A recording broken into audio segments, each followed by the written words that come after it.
yang bertema bentang alam struktural atau tema 2. Di sini kami akan mempresentasikan hasil diskusi dari kelompok kami.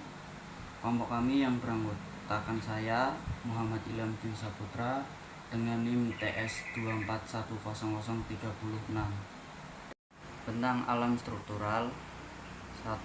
Pengertian bentang alam struktural.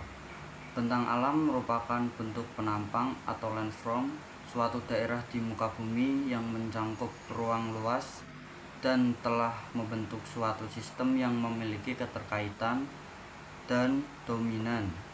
Sedangkan bentang alam struktural adalah struktural landform atau bentang alam yang proses pembentukannya dikontrol oleh gaya tektonik seperti perlipatan dan atau patahan. Penilaian suatu bentang alam dapat dilihat dari unit geomorfologis yang dikategorikan berdasarkan karakteristik seperti elevasi, kelandaian, orientasi, stratifikasi, paparan batuan, dan jenis tanah. Beberapa faktor mulai dari lempeng tektonik sehingga erosi dan deforasi dapat membentuk dan mempengaruhi bentang alam. Yang kedua, macam-macam bentang alam struktural. Bentang alam struktural adalah bentang alam yang pembentukannya dikontrol oleh struktur geologi daerah yang bersangkutan. Struktur geologi yang paling berpengaruh terhadap pembentukan morfologi adalah struktur geologi sekunder, yaitu struktur yang terbentuk setelah batuan itu. Ada secara umum struktur yang menyusun bentang alam struktural ada 3, yaitu sesar, lipatan, dan kekar. Kemudian 2.1 struktural. Struktural sekunder biasanya terbentuk oleh adanya proses endogen yang bekerja adalah proses tektonik. Proses ini mengakibatkan adanya pengangkutan, pengkekeran, patahan, dan lipatan yang tercermin dalam bentuk topografi dan relief yang khas. Bentuk relief ini akan berubah akibat proses eksternal yang berlangsung kemudian. 2.2 Macam-macam bentang alam struktural.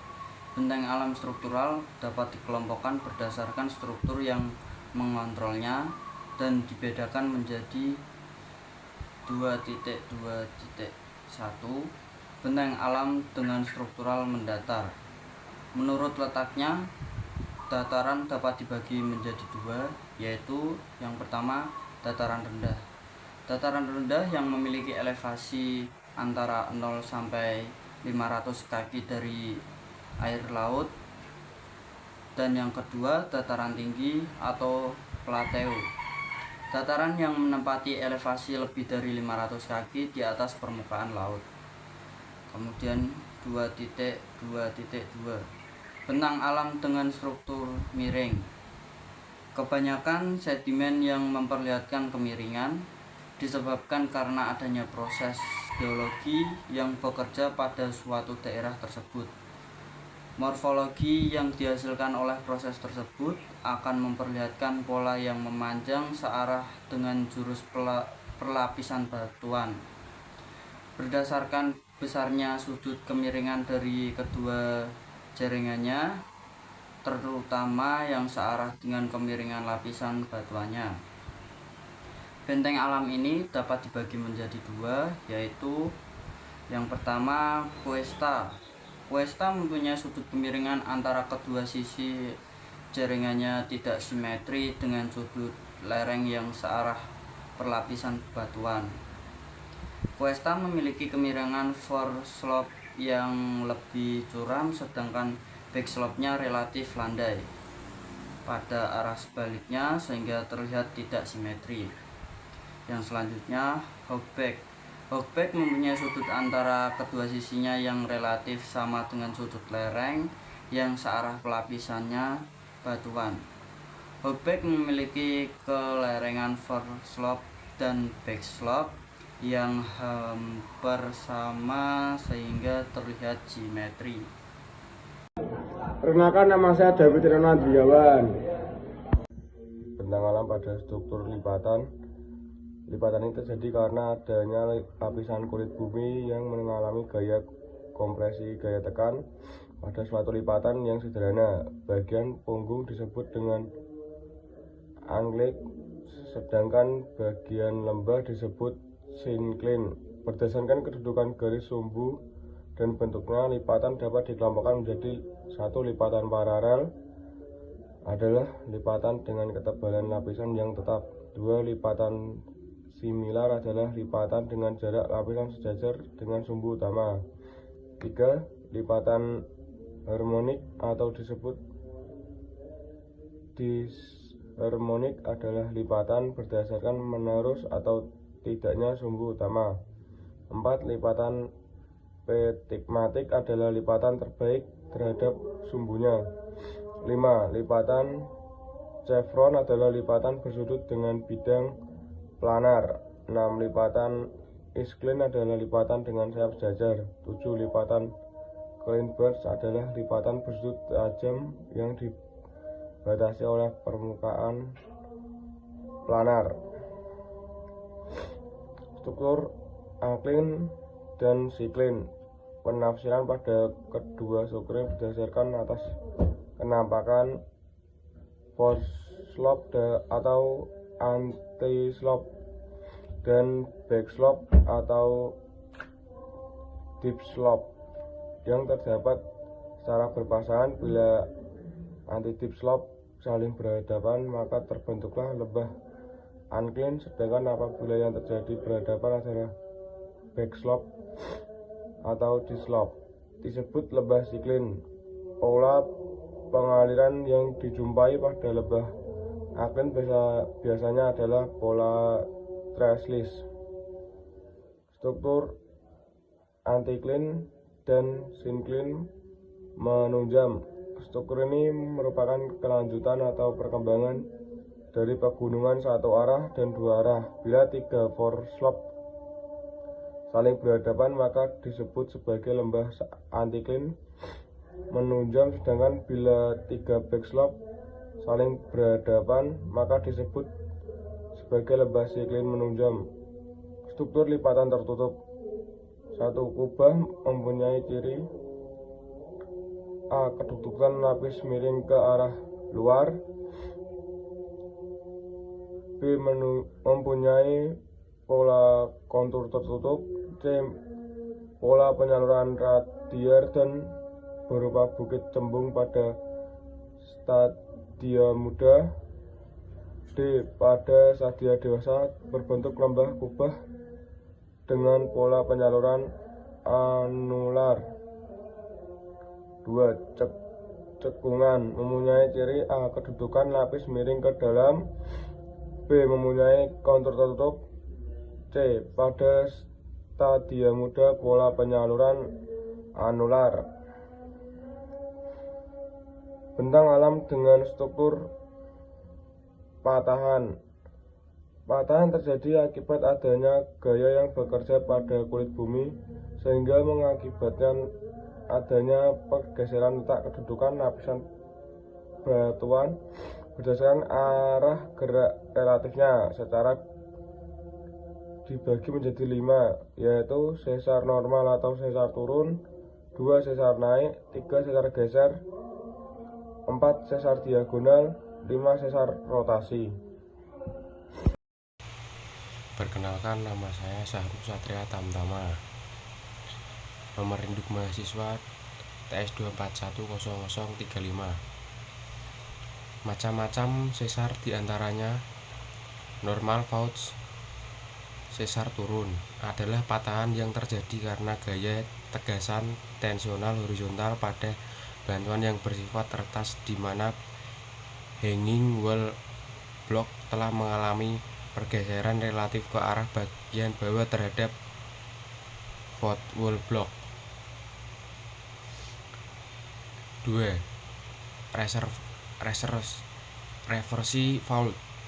Sesar naik adalah patahan hasil dari gaya tegasan kompresional horizontal pada bantuan yang bersifat retas di mana hanging wall block berpindah relatif ke arah atas terhadap football block.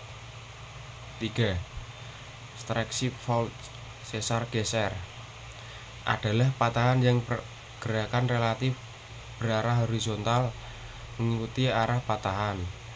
Patahan jenis ini berasal dari tegasan geser yang bekerja di dalam kerak bumi. Patahan jenis striking fault dapat dibagi menjadi dua, tergantung pada sifat pergerakannya. Dengan mengamati pada salah satu sisi bidang patahan dan dengan melihat ke arah bidang patahan yang berlawanan, maka jika bidang pada salah satu sisi bergerak ke arah kiri, kita sebut sebagai patahan left lateral striking fault. Jika bidang patahan pada sisi lainnya bergerak ke arah kanan, maka kita namakan sebagai right lateral striking fault. Contoh patahan jenis striking fault yang sangat terkenal adalah patahan San Andreas di California dengan panjang mencapai lebih dari 600 km. 4.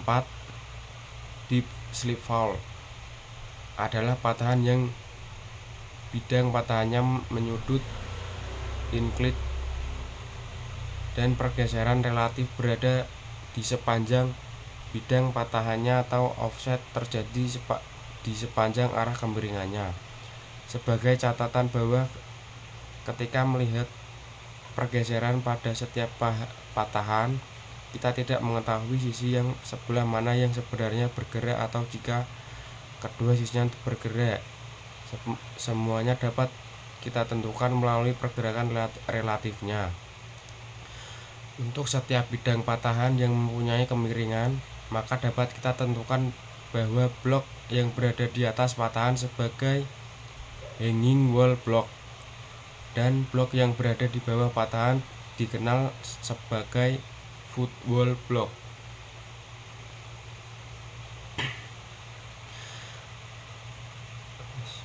Assalamualaikum warahmatullahi wabarakatuh. Perkenalkan, nama saya Noval Hadi Kurniawan. Saya dari kelompok 7.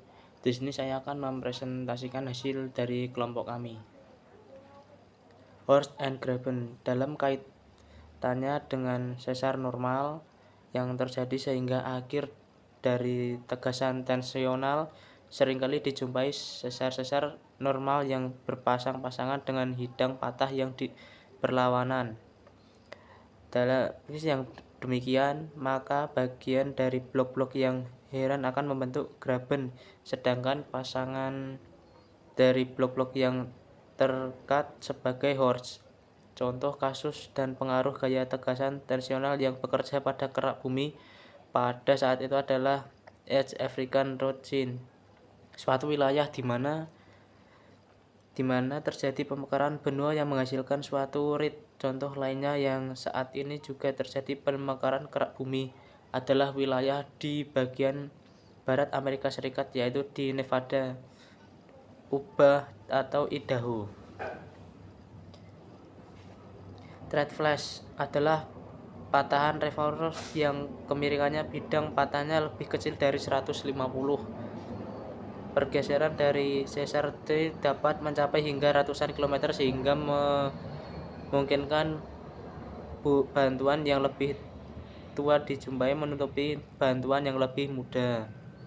Transverse faulting adalah jenis patahan strike flip force yang khas terjadi pada batas lempeng di mana dua lempeng saling berpapasan suatu dan lainnya secara horizontal. Jenis puluhan fractum umumnya terjadi di pematang samudra yang mengalami pergeseran, di mana patahan transmit hanya terjadi di mana batas pematah, sedangkan di bagian luar dan kedua batas pematang tidak terjadi pergerakan relatif di antara kedua bloknya karena blok tersebut bergerak dengan arah yang sama, dan ini dikenal sebagai zona rekanan.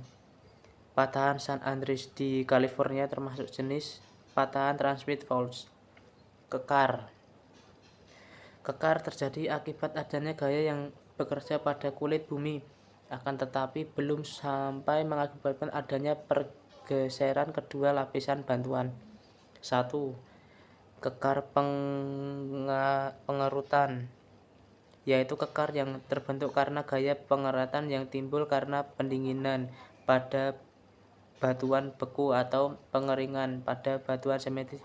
Kekar ini biasanya berbentuk poliginal yang memanjang. Kekar lembar kira-kira sejajar dengan permukaan tanah, terutama pada batuan beku.